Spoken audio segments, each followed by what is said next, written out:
Hi hello வணக்கம். நான் தான் உங்கள் மைத்திலி. என்னடா ரொம்ப மங்களகரமாக இருக்கே அப்படின்னு நீங்கள் கேட்கலாம். ஆக்சுவலி இன்றைக்கி வந்து ஜஸ்ட் வாக்கிங் போகலான்னு வரும்போது வெளியில் வந்து பிரசாதம் கொடுத்தாங்க. ஆஹா பிரசாதமாக இன்றைக்கி ஒரு புடி அப்படின்னு சொல்லிட்டு உள்ளார போய் பெருமாளை பார்த்து ஒரு வணக்கத்தை போட்டுட்டு இதுவரைக்கும் எனக்கு கொடுத்த எல்லாத்துக்கும் நன்றியை சொல்லிட்டு பிரசாதத்தை வாங்கிட்டு வெளில வந்தேங்க. அப்போது கோவில் வாசலில் ஒரு தாத்தா என்ன தாத்தா அந்த பூ கட்டுறாங்களா அவர்கிட்ட ஒரு உரப்பை வாங்க.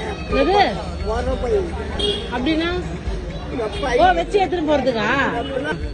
1 2 3 4 5 6 7 கட்டிமா ஒரு செல்ஃபு கேட்டு கல்யாணம்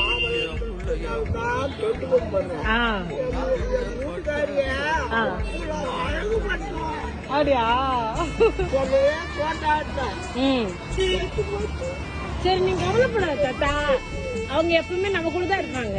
எனக்கு தாத்தா இல்ல, எனக்கு ஒண்ணு பார்த்தது எங்க தாத்தா ஞாபகம் வந்துச்சு. லவ் யூ தாத்தா, ஹாப்பி நியூ இயர் தாத்தா. தாத்தா நீ எனக்கு பிஸ்கட் கொடுத்தல, நான் பேத்தியா உனக்கு ஒரு அன்பளிப்பு தரட்டுமா? வச்சு தாத்தா. பாய். நிறைய கொடுத்துட்டாங்களா? சரி.